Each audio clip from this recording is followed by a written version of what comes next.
Hello and welcome to the official Gaffr podcast. We are the EFL Fantasy podcast. My name is Jamie, My name is Angus. And my name is Dan. and today we have got the episode you have been waiting for. It is part one of three of the team previews for the 22-23 season. How are you, boys? Yeah, good. Thanks. Looking forward to these. This will be good. Yeah, same. This is the most interesting pods of the year. Finally done a bit more tinkering today, so I'm ready to completely tear up my draft. What about you, Jamie? Yeah, excited now. We're recording this on Thursday, the 21st of July, so we're just over a week away from the first game. So yeah, really excited to get into some Gaffer stuff. So talking about, and for the listeners, there's 8 teams that we're going to cover today. So there's 3 parts, 8 teams in each podcast. We'll go through them. We have spoke to fans from each team. They're the people who've given us the information because obviously they know their teams more than us. So we're just basically giving our opinions based on their opinions, if that makes sense. Don't think that did, but we'll go with that. And then just before we start, just a quick few ones. If you could like, subscribe, and all that kind of fancy stuff for us, that would really help us. Retweeting anything like that really does help us grow. And I think that's it. Oh no, one more thing. If you've locked your kids or your partners away, you can bring them back in. This podcast is now PG. For now. Well, I'll try. I am going to try my best. So let's get straight into it, shall we? Let's do it. Yeah, let's do it. Right. So first team, we have got Sunderland. So newly promoted side. A lot of us, including myself, don't know a lot about them. So I asked Spencer, FPL Beery, for all the information on Sunderland. And those who do know him know he's a Bristol City fan, not a Sunderland fan. But his dad is a Sunderland fan, and I think he is a secret Sunderland fan himself, to be fair. So we'll go through the information. Key departures first. He said none really. McGreedy's gone to Hibs, but that's not really a key departure. Key arrivals, Ballard's coming from Millwall, Jack Clark's re-signed, and Alessi has come in from West Ham. And then we asked him to predict the starting 11, which I think is really helpful, especially for us who don't know a lot about the newly promoted sides. So he thinks Patterson and goal, Gooch or Hume at right back, Ballard and right centre backs, and Kirkin left back, Evans and Matete in the middle, and then Clark, Pritchard, Roberts as an attacking midfield behind Stewart. So before I go any further, I'm just going to apologise for butchering any names. You know what my pronunciations are like. So I apologise in advance. Best assets for Sunderland, he has got Stewart. Striker, underpriced assets. He's put the whole defence really. He thinks they're pretty cheap. Alex Neil's got them set up well defensively. So he thinks the defence.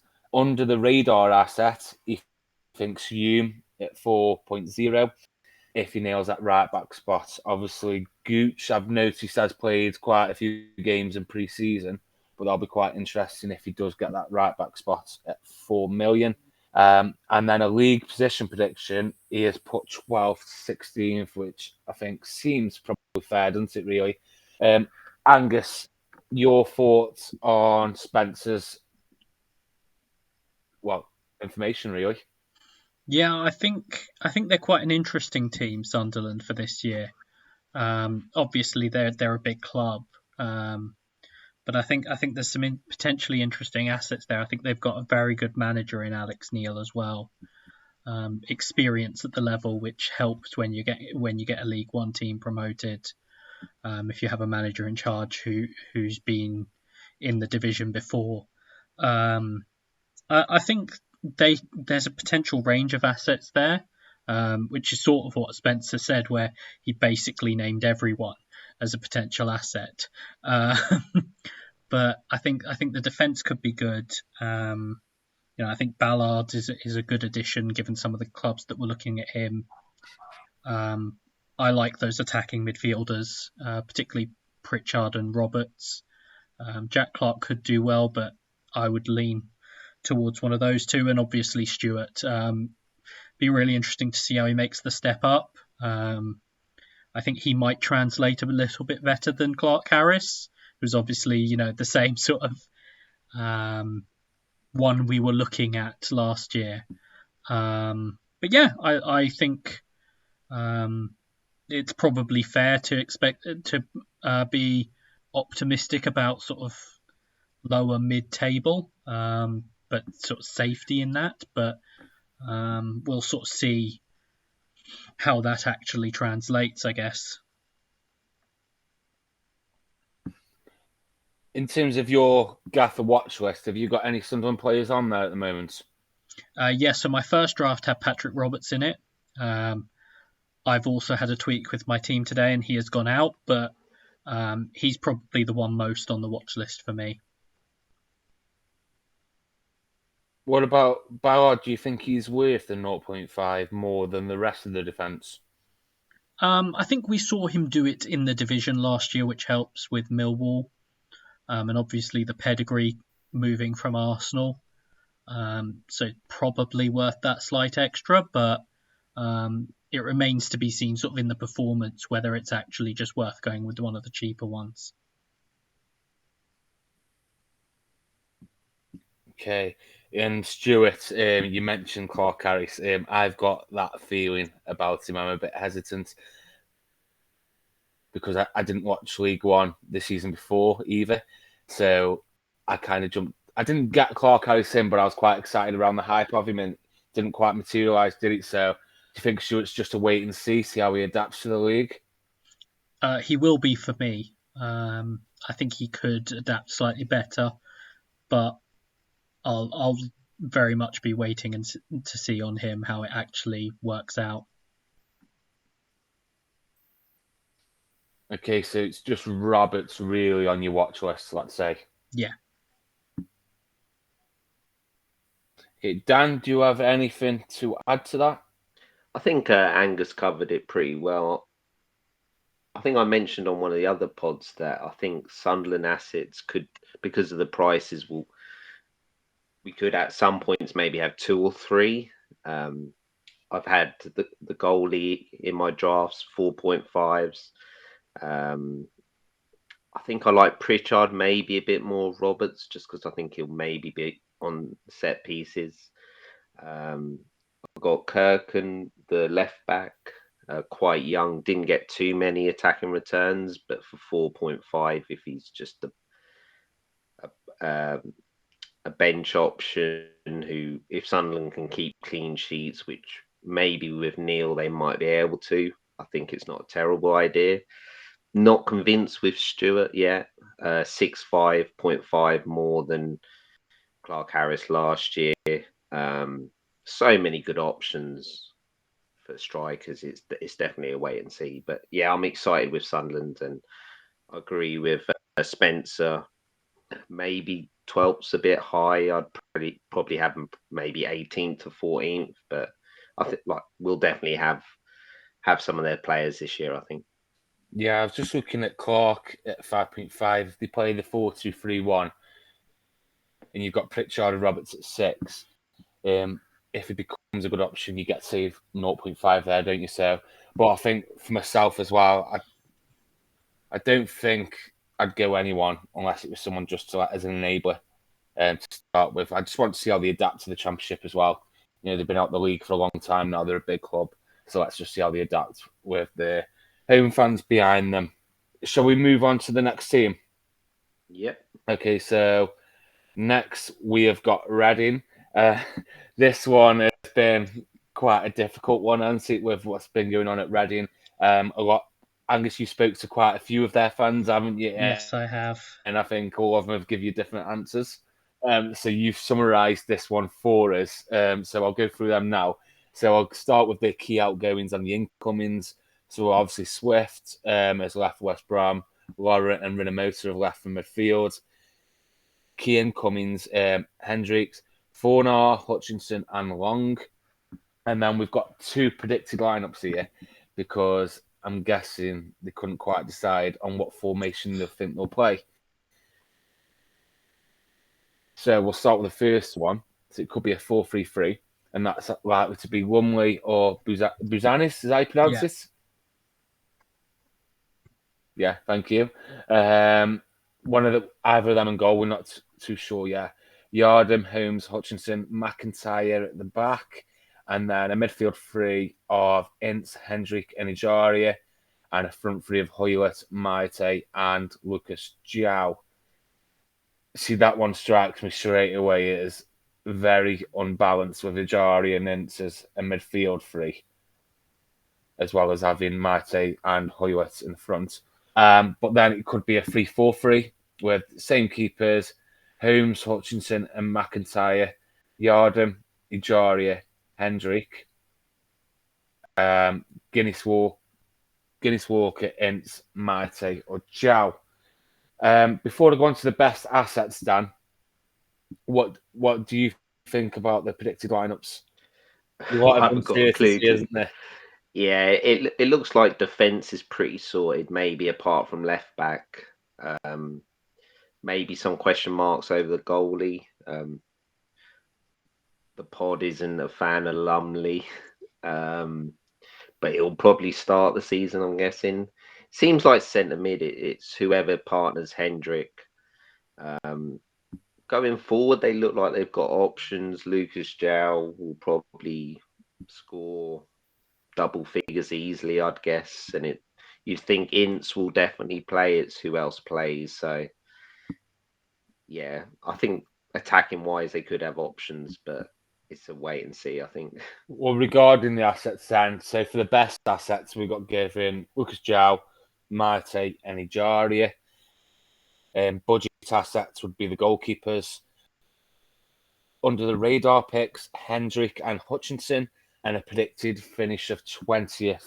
So I'll start before going to the assets down there. Predicted finish 20th. Do you agree with that? I don't know. They've got a goal scorer, haven't they? So that Lucas João will score goals if they stay up. It's going to be tricky. I think they're going to be bottom 6. There's a few other teams that will probably be in and around that. You always get maybe one that drops from nowhere. So no fans are going to predict their team to go down, are they? But I think bottom 6 is fair, to be honest. Yeah, and best assets then, João, Maite, and Ejaria. João, completely agree with Maite. I like Maite. If he can stay injury-free, he showed glimpses of what he could do last season, didn't he? And Ejaria, I think we've mentioned it before on the podcast, haven't we? He's a very good player. But as a Gaffr asset, I'm not quite convinced. Yeah, I wouldn't say he's consistent, but he's very good technically. But I can't trust him, to be honest. No, and he's definitely someone I wouldn't be bringing in. Goalkeeper situation we're unsure of. We really need to wait and find out. I think the whole community is hoping that Buzanis gets the nod as a 4 million goalkeeper. That would be brilliant. And then under the radar picks, Hendrick, I'm not too sure about as an asset. I don't think I'd go there. And then Hutchinson. So for your watch list, Dan, any Reading players making it? Buzanis, probably. Maybe João, but it's that strike, like I mentioned with Sunderland, that striker spot is so precious. You might have the odd punt with a boost, but I think it's Buzanis, really, to be honest. Yeah, I looked at João earlier on for my draft, but then there's so many players who I probably think are better assets around his price, so that put me off straight away. Angus, I'll come to you. Anything worth noting that we haven't mentioned there with Reading? Anyone on your watch list? I don't think so. I mean, I'll thank all the people who gave some sort of feedback to me. There were a number of them. Martin from Manon, Flapjack, Ollie Bryant, Owen, another one I think was Pemberton FC, who all gave me some form of feedback. How is there so many Reading fans? I don't know, but yeah, it was very helpful. Sort of. Unfortunately, the one question none of them could answer for sure was which keeper was going to start. But I think they It's all a agreed shame they that need a is. left back. That's one thing they all agreed on. I'll be almost certainly on Buzanis, but he will be the only one for me initially. Yeah, see what 4 million. It's great. You can even bench him if you have to, don't you? So there's no harm in that. 4 million, even better if he does get the spot. Should we move on to the next team? Yeah. Okay, so next one is Bristol City, and this was previewed by @Briz_man. So in terms of outgoings, he's wrote quite a lot here, so bear with me. I am actually reading off my phone here. In terms of outgoings, it would be hard to put them into a key category. However, the loss of Cundy makes us a tad light at centre back. Key incomings, obviously Naismith, Sykes, and Wilson. Bahic, I think that's how you pronounce his name, is a tier below. Key, but might come in if Pearson and Bentley have a disagreement again. So the likely lineup is see picture below, and obviously I haven't got that picture up in front of me below, so just bear with me while I get that. I love how he's done it on a team lineup thing. So he reckons Bentley in goal, and then a back five of Wilson and De Silva at wing backs, Atkinson, Naismith, and Closer at centre backs, James and Williams in the middle, Scott as a 10, and then Vyman and Martin up front. Best asset, Vyman. Budget asset, Scott. And then under the radar, he hasn't really done it other than Atkinson. Apparently, he's been given the ball carrying role and has found himself in the box many times in pre-season, winning a penalty and taking shots. And a predictive finish would be 13th, but if they land another centre back, maybe 10th. Angus, I'll come to you. Just summarise your thoughts on Bristol City. So I think my first draft, when the game opened, I had triple up. Obviously, so many of us are looking at Vyman at this point. Part of me thinks last year might have been an outlier. It's not necessarily in line with the rest of his career, but coupled with opening fixtures, it still feels worth going with him. I had Kane Wilson, obviously play very high at Forest Green and may well do the same thing for Bristol City. And I had Scott. In my tinker today, I've taken Scott out, in part because there's a little bit of uncertainty over whether he'll play in terms of how much he's actually played in pre-season, at least initially. I think he may well then come into the team, but initially he might miss out. So I've included Sykes. I'm still on the triple up, but I'm still interested to see Scott. It's just that he might miss out the first game or two, I think. And then it'll be interesting to see what they do, particularly in that spot when Semenyo comes back. But I think they've got an interesting team there. I'm not sure how well they will end up doing, but particularly going forward, it looks like there's assets throughout their team at this point.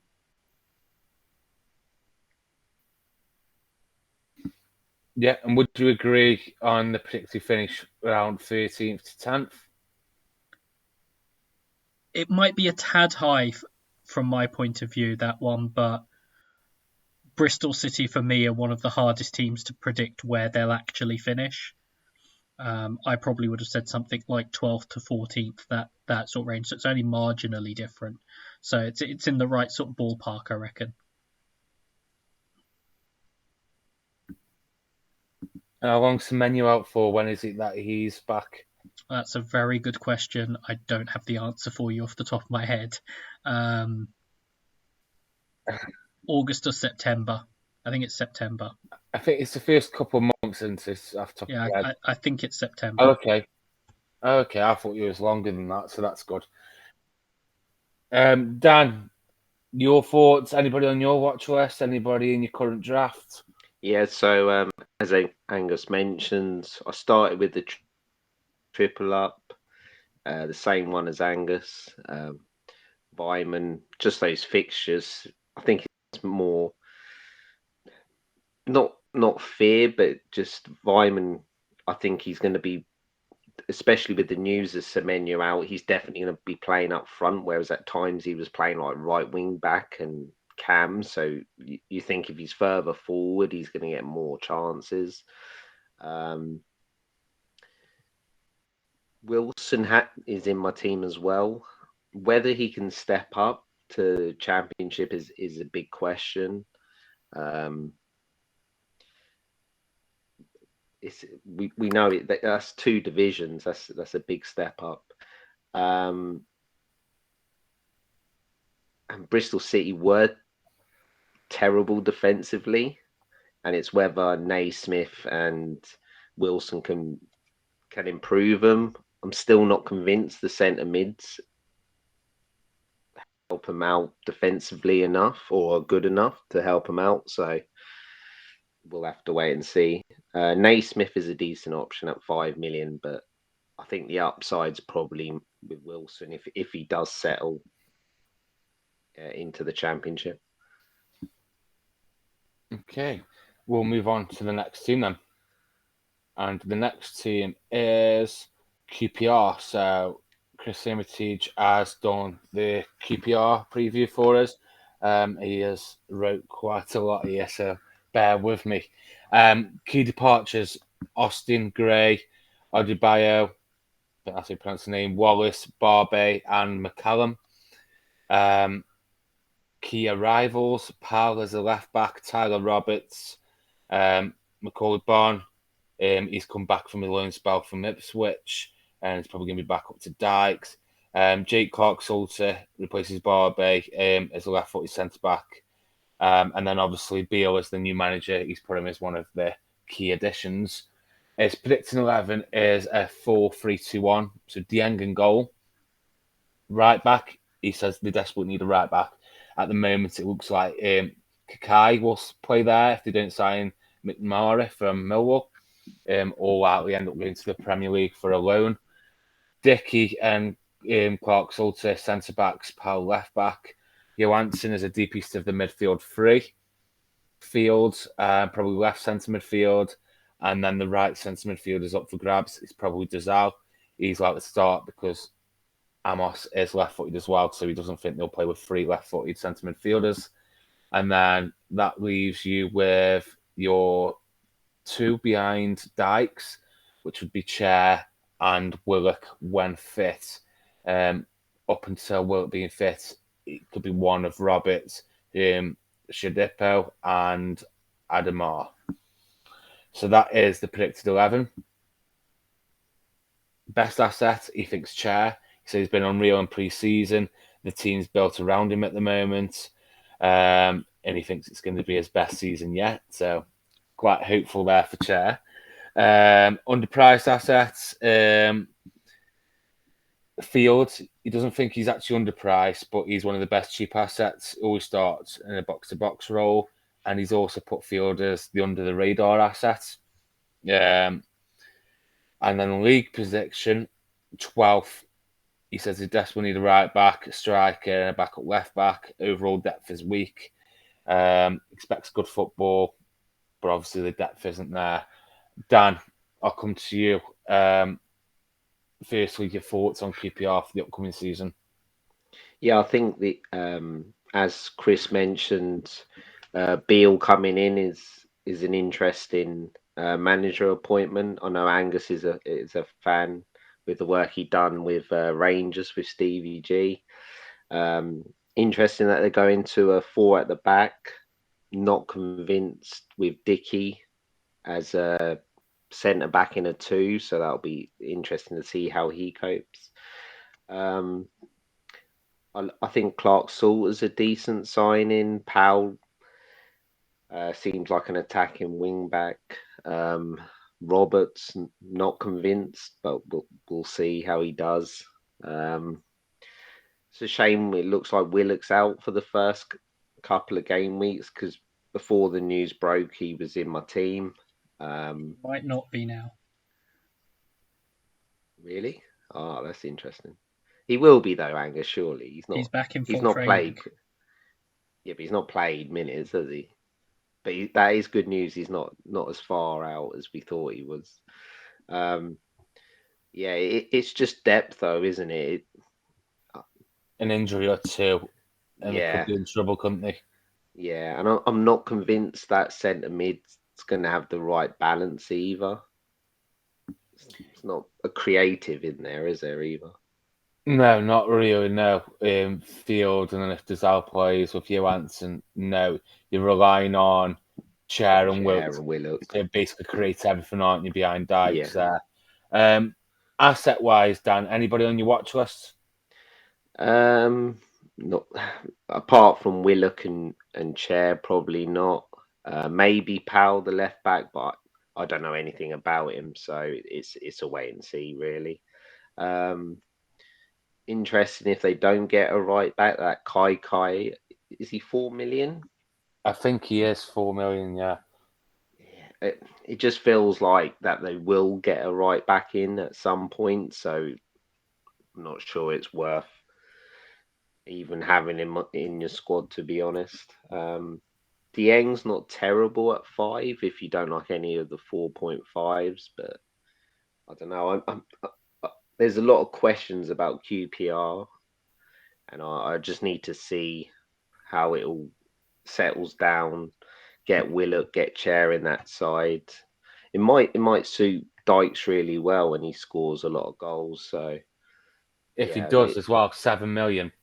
Yeah, He decent could price. turn out to be a really, really good asset at that price, couldn't he? Yeah. So there's a few I've got my eye on, but not really on the watch lists apart from the left back and the two key players, Chair and Willock. One last one for you then, Dan, before I turn to Angus. If you could only pick one, Willock at 8.5 or Chair at 8, who would you take? I think Willock was good last year, but If they were both fully fit, this is. I'd choose Willock, but it's interesting to see what Chris has said because obviously he's watching all the games. I would go Willock though. Yeah, I've put Chair in my draft based on Chris's comments. So if it goes wrong, I know who I'm blaming. Angus, anything to add on QPR? I don't think so. I don't need to get too far down the rabbit hole of talking about Michael Beale. But I think that'll be interesting, Angus. Like, do the fullbacks get up high, and because if the centre mid's not creative, is the creativity coming from the fullbacks? So given that he's the main man credited for the tactics and the setup at both Rangers and Villa for Gerrard, it's worth looking. I mean, anyone who's watched Rangers play and how high Tavernier and Barisic were getting, and seeing the likes of Matty Cash at Villa and how high he was getting, that does tend to be part of it with him. But there is this sort of, finding the best way with the tools as well. So if they got a bit more creativity in the midfield, whether they would rely on that quite as much, I'm not quite as sure. But I think they probably would still be looking for the fullbacks to get quite high. So there could be some value there. Particularly, I haven't seen QPR yet, but the two attackers tend to have played a bit more narrow. So with the fullbacks getting up and providing the width, so that could be good for Willock and Chair getting them closer to goal, and for the fullbacks as well. Yeah, because I know at times QPR were a bit suspect defensively, but if Powell becomes an option attacking fullback at 5 million, If they can start keeping clean sheets, that could be a really interesting option. When they set up defensively, Angus, are they possession, or do you think they'll be counter, or will they sit in? My guess would be it's a difficult sort of whether Beale is going to do exactly the same thing, being the sort of main man and everything. It's different, obviously, going from Rangers, where you're one of the biggest teams, to Villa, where you're more in the middle. But my guess would be his inclination would be for them to have more of the ball. So Johansson drop in towards the centre backs and build from there. You think they've got the midfield for that? Obviously, I know Johansson's going to drop in, but with, let's say, if it's Field and Dazal or Amos, do you think they've got the midfield to play possession-based football? Possibly, particularly in that particular style where it's sort of progression through those sort of through the lines, almost through the levels, where those guys potentially have the capability to move the ball on to the next stage, whether that's with it at their feet or playing the ball. But I think that might be why they're looking for someone else in the midfield to aid them in doing that. This is what I love about pre-season, the unknowns, and just waiting to find out. QPR definitely one to watch out for, but we'll move on to the next team now, and we'll go to Millwall. And was it Donner who did Millwall? Yeah. So the lovely Donner has given us Millwall's key outgoings, obviously Jed Wallace, gone to West Brom, key incomings, Fleming, Honeyman, Creswell, Athobi, and Shackleton. So the likely lineup, with some potential differences in brackets, is a 5-2-1-2, and that would be Balikowski in goal, McNamara, Creswell, Hutchinson, Wallace, and Malone at the back. Then it would be Honeyman and Leonard, and then Fleming in behind Athobi and Bennett. Best asset, probably Fleming.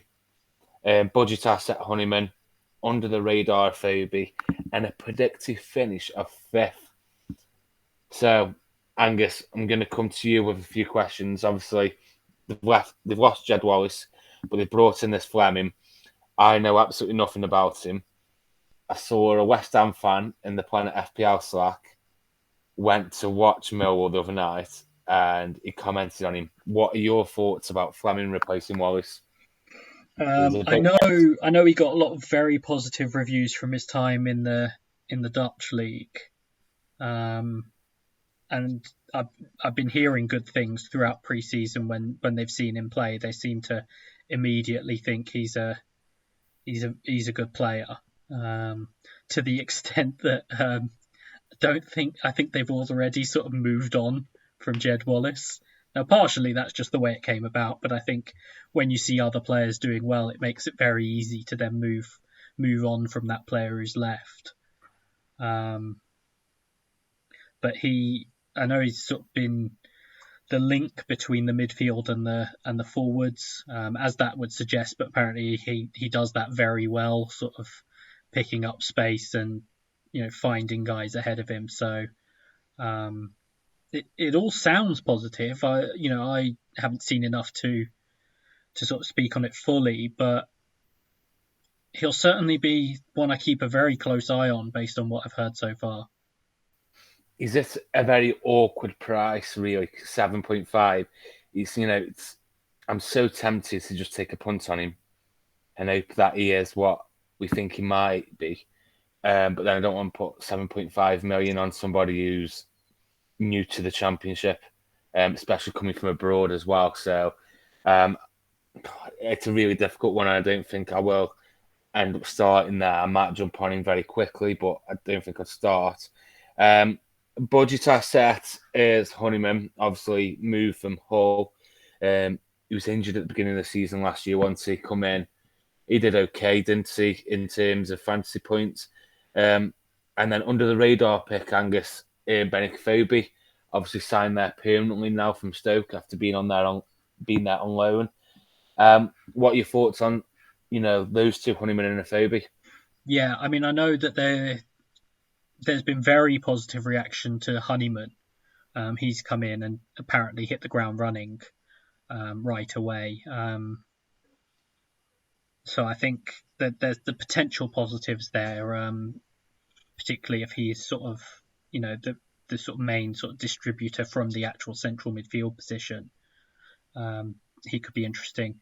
Benik Afobe, I think we saw a transformation in him last season, sort of finally being able to put a run of sort of goal scoring together.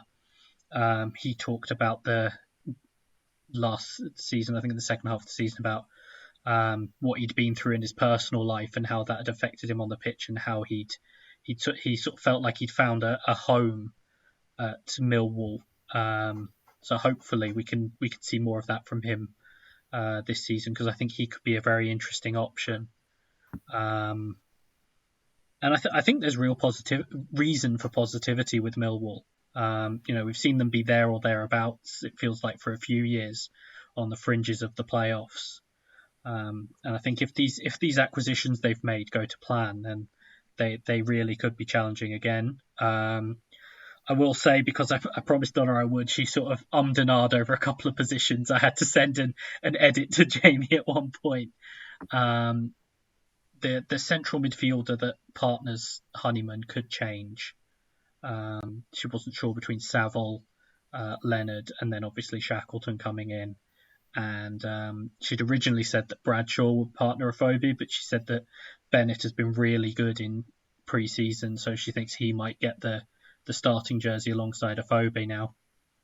That was a surprise for me when I saw Bennett up front with Afobe rather than Bradshaw, because I thought Bradshaw did okay last year. I thought they had quite a good partnership, those two.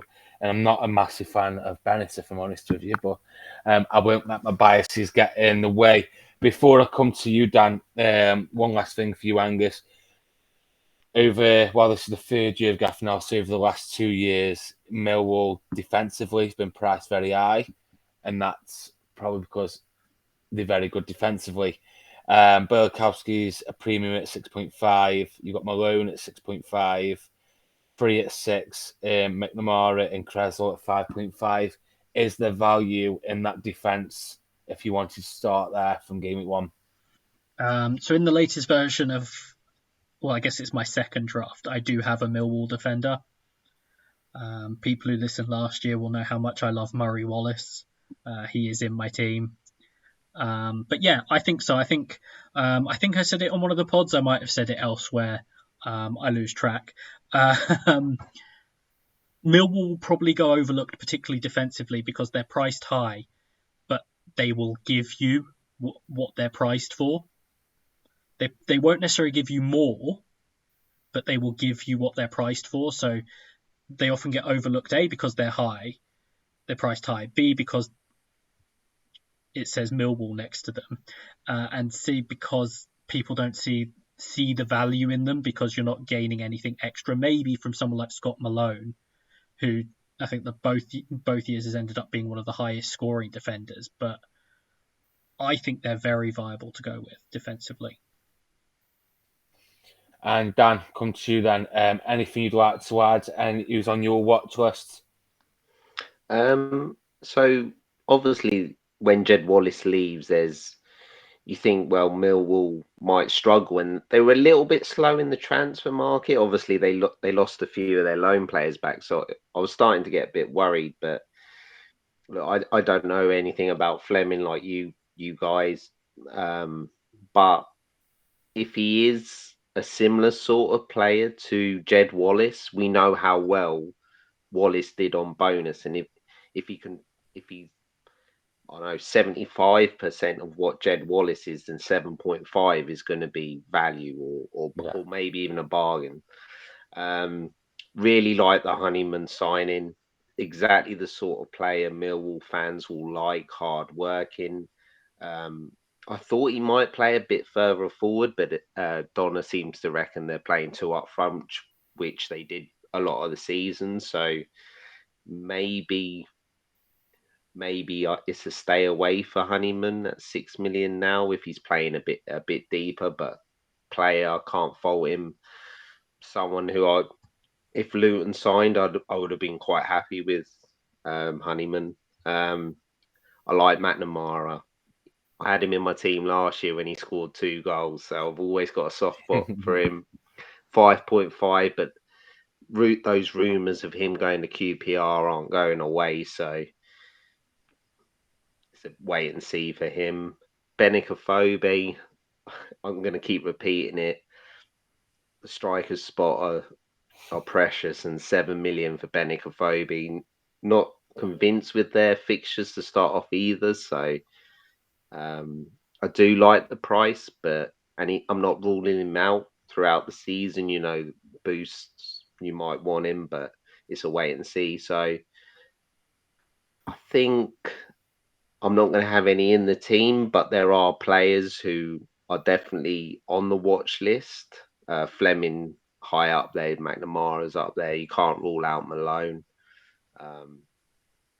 And that prediction's not crazy. Like, I think, would we be surprised if they're top 10? They were close to the playoffs last year. Yeah, they had a very good late push, didn't they? Yeah, and to be honest, when they came to Luton, I was impressed. They were a lot more progressive with the way they were playing than what you normally consider of a Millwall side. So Rowett's definitely getting that team shaped how he wants it. I know you're not a fan, Angus, Well, and I I'm know not you're sure not a fan, Millwall Jamie. fans are a fan either. Well, no, but he's doing. He seems to be doing all right at the minute. But it's Mill that they could play 5 games and draw 3, lose 1, and win 1. They've got to start winning games to get I in the think we've playoffs. just found out who Dan's second team is, Angus. Oh no. We'll move on now then. And talking of Dan's teams, Luton Town battled the playoffs. What shall we expect this season, Angus? Dan. So obviously the key outgoing, it was Naismith, happened at the start of the window, bit out of the blue. Best ball playing centre back in the division last year. We've not replaced him as of now. Jones has said that we are looking at defensive players, but we've not replaced him. Other outgoings, Peter Chioso's gone to Rotherham, attacking wing back, but was just too far down the pecking order. I think could do quite well at Rotherham. Main incomings, Horvath, on loan from Forest. He's 5.5. I'm pretty sure he's going to be the number 1 goalie, but 5.5. I'm not paying that over 5 million for a starting keeper in Gaffr. Just never do. We signed Doughty from Stoke. I think we're going to play him left wing back, I think he was a midfielder last year. Position change to defender, 5 million. I think he's going to start off as a squad player, but Jones has mentioned that Bell could play left centre back, and if that's the case, maybe Doughty starts at left wing back. We've got Freeman, midfielder, 5.5, coming from Sheffield United. Just struggled the last couple of seasons getting game time and match fitness, but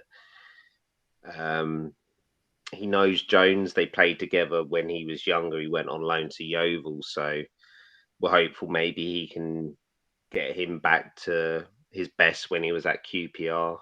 If so, he'll probably play in midfield, 5.5, probably a wait and see. And the 2 main signings, Woodrow and Morris, both from Barnsley. Woodrow, 7 million, has played most of pre-season in the 10 position behind 2 strikers. Did take a penalty when Adebayo was on the pitch.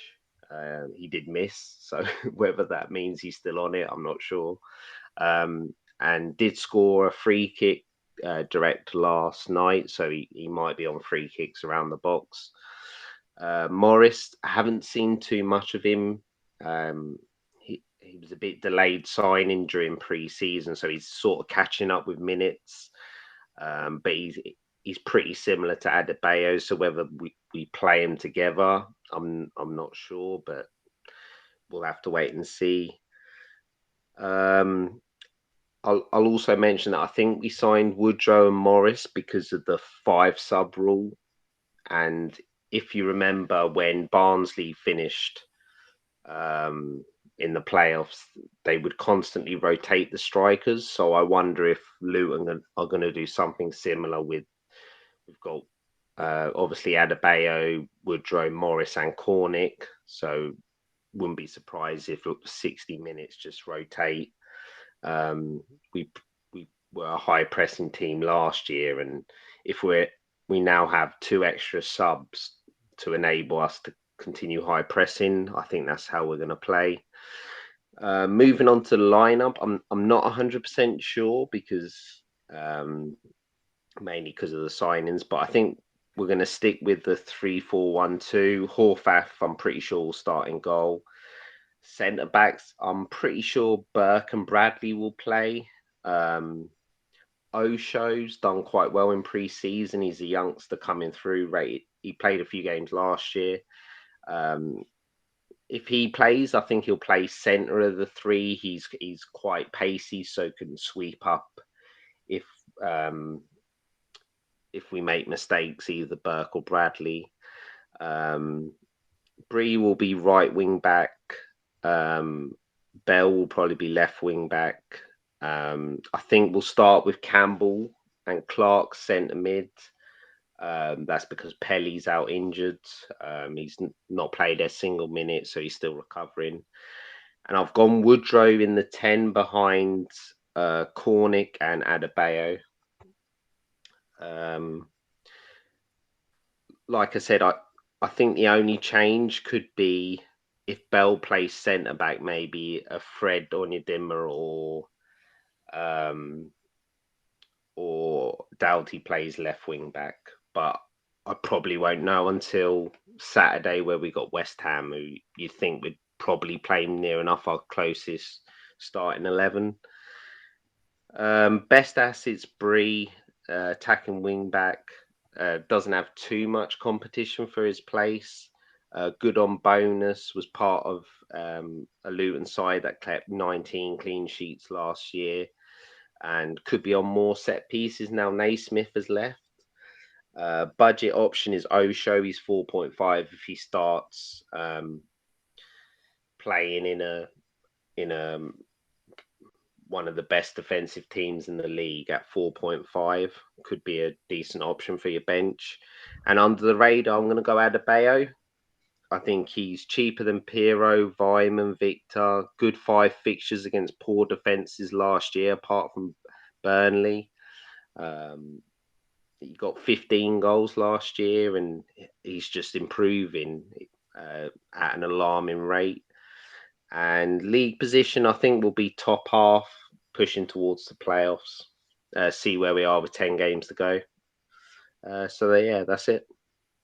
Angus, sorry, you haven't got anything to add to that. No. I think you covered everything there, Dan. So yeah, that is Luton. Thank you for that. We'll go on to the next team then, and this is West Bromwich Albion, and this is previewed by @TomP_FF. Excuse me. So the outgoings: Qpr, Carroll, Clark's loan had finished, and the rumours Robinson's going to Preston. I thought that was done. I didn't realise it wasn't actually done, because I swear I saw some kind of interview with Robinson about how he was felt welcome there. But I may have dreamt about that. I don't know why I'm dreaming about that, but yeah, I thought he'd gone to Preston, but that looks like it's very close, doesn't it? Incomings, Swift, Wallace, and Yokoslu. Is that how you say his name? Cashflow, isn't it? The what? Sorry? Yokoslu. Oh, close. Yokoslu. Right, okay. Their predicted lineup at a 4-2-3-1. So Button and goal. Furlong right back, O'Shea, J centre backs, Townsend left back, Mowat centre midfield with either Livermore or I still can't say Yakisu. I can't say his name. Close enough. Yeah, there you go, Angus. You just say it every time I need to say it. Wallace from the right, Swift as a 10, and then Grant or Dean Garner left wing, and then DK or Grant up front. So he's a bit unsure whether Grant will actually start on the left or possibly back up to DK. Bartley and Brian haven't played any minutes pre-season, so he thinks O'Shea will start. Key asset is Swift at 9.5 million. He's looked good in pre-season. Budget option, Dean Garner, which surprised me at 7.5 mid. Probably wouldn't say that's budget. But he's reported to be in top shape for pre-season, and Bruce seems to rate him, so he could start in game week 1. And then under the radar would be Grant or DK compared to like Piro, Vyman, and Victor. And then prediction is to finish top 6. So I'm coming to you, Angus, first. And I want to start with that budget option pick, Dean Garner. What's your thoughts on that? When I've seen the lineups come up, he does seem to have played quite a lot of minutes in pre-season. So I understand it from that perspective. And, yes, he was bad last season, but we do also sort of remember how good he was the time before that he was in the division. So it's tough. If he has a bounce back, then that could be a great price for him.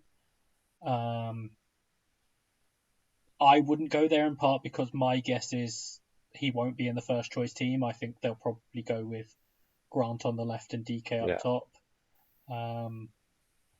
But it's one that if he is in the team and is doing well, I can see a lot of people moving towards quite quickly.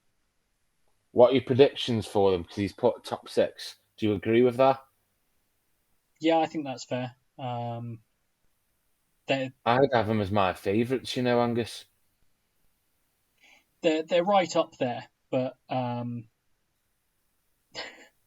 it's going to be the same old drawback, isn't it? Steve Bruce. I'm not picking a Steve Bruce team to win the league, but they've given. I mean, they might have given him such a good team that there's only so much he can hold them back. But that's my one real drawback. Otherwise, there are no sort of glaring absences anywhere in their team or anything. It really is just I don't like the manager. I think that front 4 is frightening for Championship if they all click. A DK, Grant. It's the best in the league. Wallace and Swift. That is really impressive. So if they click, they could be dangerous. Your watch list, Angus. Any on there? Yeah, I mean, you could outside maybe the centre backs and sort of Mowat and whoever plays centre mid with him, you could probably basically put everyone else on there.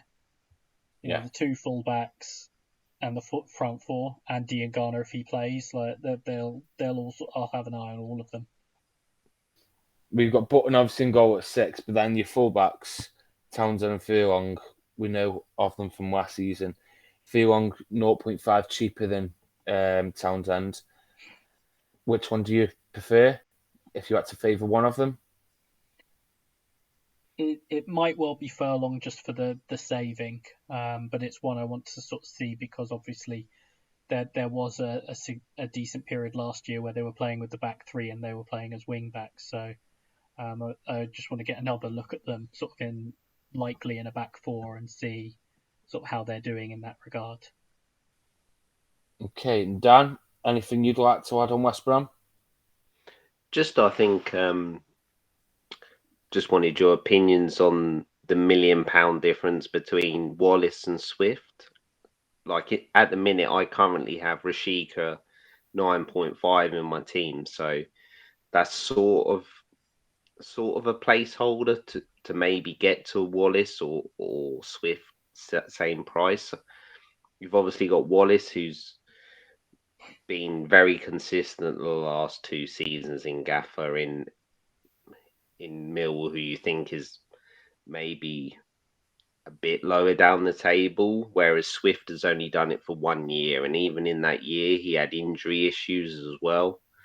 So I can see why Swift is 9.5, but I just wanted to know between you guys who you not fancy, but who you would pick Go on, in Angus. your team. It's tough because we know what Jeff Wallace has been able to do in the division, but whether that was a product of him being the talisman at Millwall or whether he was the talisman because he was that good, I'm a little bit sort of back and forth on. So probably at the moment, that would also steer me towards taking the saving for Swift. Do you think Wallace gets similar amounts of bonus points this year? Like obviously getting to West Brom not being the centre of everything at Millwall. Potentially, but that's one of the things where it's sort of like I probably won't start with any of them, and part of it is sort of working out how that actually shakes out with them at West Brom now. I keep looking at Grant, but it's that strike spot and 10 million. It's kind of like I'd have to make a lot of sacrifices. Grant's really appealing to me, and I think DK could be a really good shout. Obviously, we saw what he did at Barnsley. He got injured last year when he went to West Brom. But I think that's probably punt isn't the right word, but it is in a way. I think it's a bit of a gamble early on to go on DK. I think it's see what he does in the first few weeks. But it's that sort of move that could work out well. I know the fixtures aren't great, but all it takes is for Pookie to not start great. Everyone's on Pookie, and I know it's brave to go against Pookie, but if you could maybe go Pookie, I don't know, Pookie, DK, and maybe a less striker, maybe 6.5. Could that be a good differential? I think the big thing you've said there is the fixtures, though. I think, like, I know some people are, fixtures, some people are formal, but you're not going to have really much form at the start of the season. You've got a bit of preseason, but I mean, they start with Middlesbrough and Watford. That's the big thing there. Like, it's not great, is it? That's. I mean, it might be convenient for us because it gives us that couple of weeks to sort of have a look at how they're setting up and everything. But that's the risk of going with one of them at the start. Is you've got probably a couple of the best defensive teams in the division in the first two games. Yeah, I agree with you, Angus, there completely. And I think, though, that is a chance to punt because, like you say, there's no form to go by. I put West Brom as favourites. Yeah. So, in that sense, why should I not back them? Yeah, but it's risk. It's risk. Like, there's no right answers. We know that. Yeah, absolutely. It'll be interesting to see what people do with that. Let's move on then to our last team of part one, and this is one of the relegated sides, Norwich, and this is previewed by our good friend FPL_Badger. I'm going to butcher some names in this, but here we go.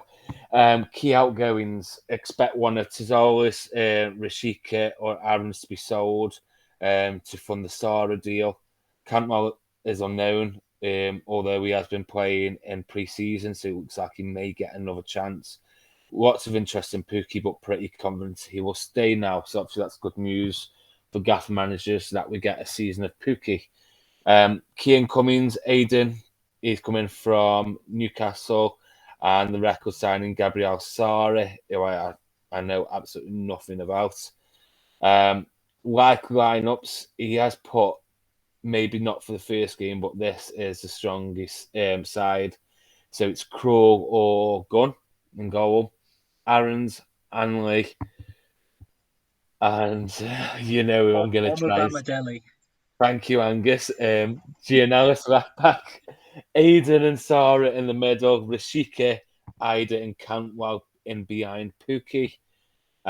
Real strong front four there. Best asset, Pookie, not cheap, but guaranteed 20 plus goals and brave to go without. Oh, guaranteed 20 goals. I like that. Budget would be Sinani. He's 7, could be interesting if he gets in the team. And Tizolis, I think the Greek lad's name is, 6.5 if he stays. Under the radar, what's the centre-back called, Angus? Omar Bamadeli. Yeah, he's under the radar, probably the cheapest defender and likely to start. And finishing possession, second. I'm intrigued to know who we thought was first, actually. But Dan, oh God, he wouldn't have watched us in pre-season, but we won't go there. We'll save that for another pod. Dan, Norwich, where shall we start? Let's start with the starting 11. What are your thoughts? Badger should know more than me, to be honest. We struggled with this, didn't we, when we were talking about them about a week or two ago? Yeah, the midfield is a bit all over the place. I am interested with Norwich, but I do have a couple of question marks. Whereas last time, I think they're a lot more settled. I'm not convinced with Smith, the manager, and they've got no Buendia, who has probably been one of the best players to ever play in the Championship. So it's definitely going to be interesting to see how they do. But the fixtures are so good. Like, it's definitely a double up, probably a triple up. Aarons and Pookie haven't left my side. Not really been in any transfer news on Aarons, so he's going to stay in my side. Yeah. And my main question is whether it's going to be Rashika or Cantwell for me.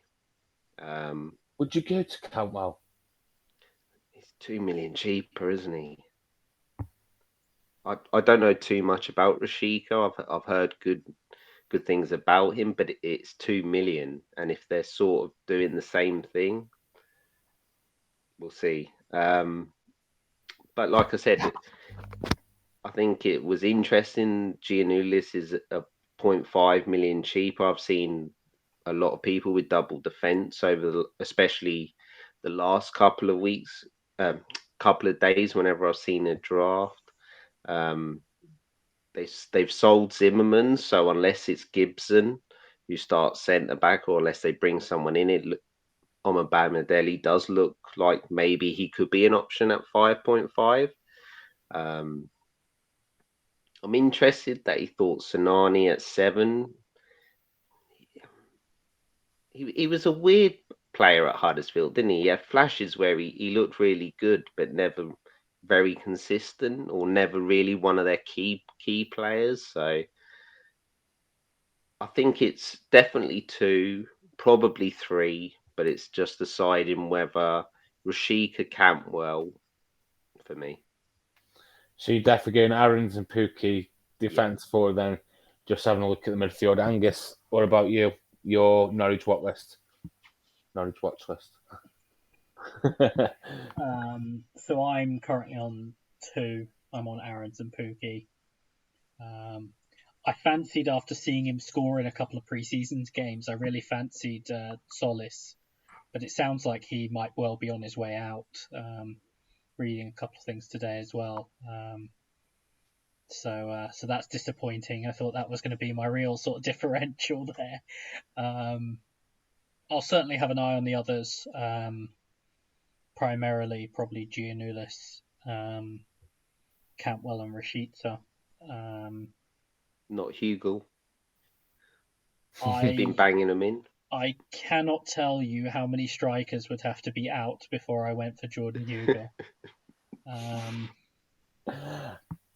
I'd be just surprised doesn't go 2 up front and it's Hugo and Pookie up front and they're like Andy Cole and Dwight York. I mean, the thing is, Jordan Hugo's using up all his goals in pre-season. It's a classic mistake from him. He only has so many goals a season, and he's using them all up in pre-season.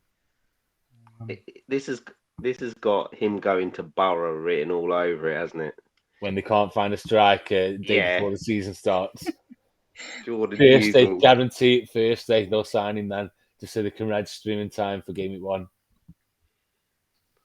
I mean, he'd be better than Josh Sargent. Oh, Josh Sargent! I forgot about him. Hey, he done great last season. He turned up in the main game against Watford. The floodlight game. Yeah. He could only play in the dark. What are your thoughts on Norwich, both of you, like, as in a team-wise? Where are you predicting this finish? Do you think they're going to be up there to go straight back up, or they've got, like Dan said, they've got a completely different side to what they had when they came down last time? You know, Buendia is just a massive factor in that. Yeah, I mean, I'm I gonna think say- I'm still tipping them to be up there. There's enough quality there. You know, there's not necessarily the same flashy names like when it was the likes of Buendia, but we don't really know what we're getting from Cantwell at this point. But that's a very solid set of players at the back. You know, very solid in midfield. I mean, not at all a Gaffr asset, but someone like Isaac Hayden is a very, very solid move for them. Yeah, he's a good signing, really, for Championship. And they've got Teemu Pukki up front. It feels like there's almost a floor having someone like him gives you. And I think for them, that's probably the floor is probably the playoffs if he stays. Yeah, he's still known of the attacking midfielders. Really, for me, that's, I wouldn't say putting me off them, but yeah, I'm probably going to have Pukki because it's Pukki and to play safe because I know everybody's going to have him, and if he does go off, you can get left behind. Aaron's, we saw what he did. I think they'll be good defensively, but midfield wise, I know you both mentioned Cantwell at times. I just don't know. I'm not convinced by the Norwich midfielders to go there. Does that make sense? Yeah, I'm more likely to go double defence, I reckon, whether it's with Aarons and Giannoulis or even Aarons and Omobamidele. You're just trying to show off now because you can say his name. Yes and no. There is any excuse to say his name, but particularly with the extra saving you get on him, he's one of the few centre backs that could actually be good value in the game. Right. Anything else on Norwich? What about the new signing, Sarah from Brazil? What do we think? 8 million? I have absolutely no idea. For those just on the audio, me and Jamie just shrugged almost in unison. I'd never even heard of him, so I have no idea. He's Brazilian. He's got to be good, isn't he? In the brief Athletic write-up I read, he sounded like he could be good, but they also weren't really selling him to me, so I won't be rushing there. Right, that's a wrap on the first 8 teams then. What I want to do now, though, before we go, is quick fire, and I mean quick fire. Yep. I'm going to go through the 8 teams again and ask you if you could only own one player from them teams, who would it be? And it's quick fire. So we'll go Angus, Dan every time in that order. Sunderland. Roberts. I'm going to say Pritchard. Ooh. Reading. Buzanis. Same. Yeah. Bristol City. Vyman. Yeah, Vyman. QPR. Chair. Willock. Millwall. Wallace. McNamara. Luton. Bree. Yeah, this is Bree.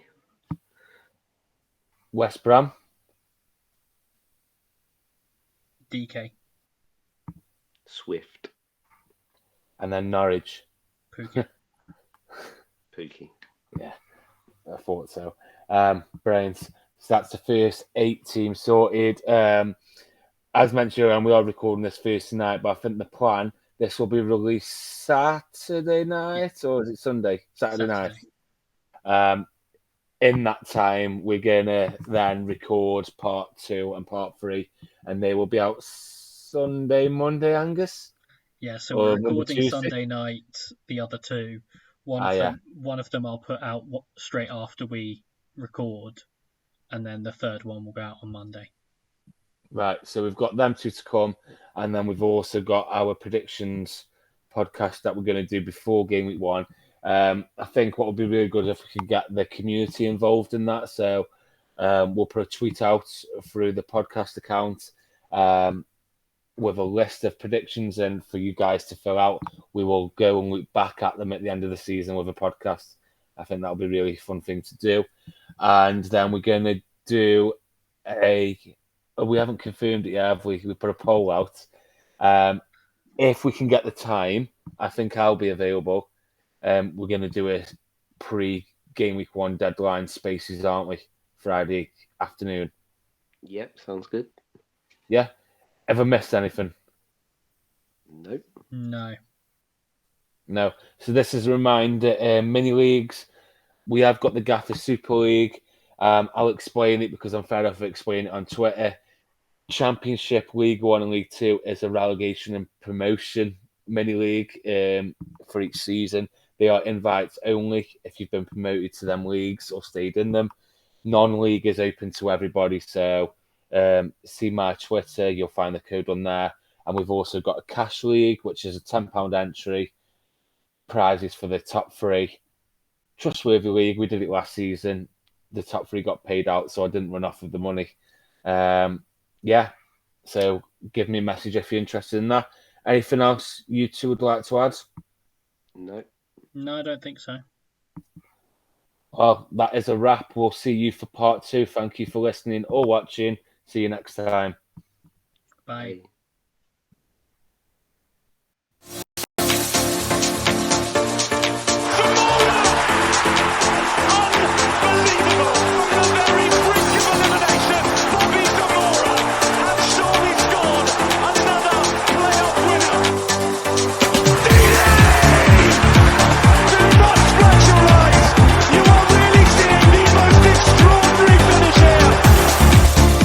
All aboard!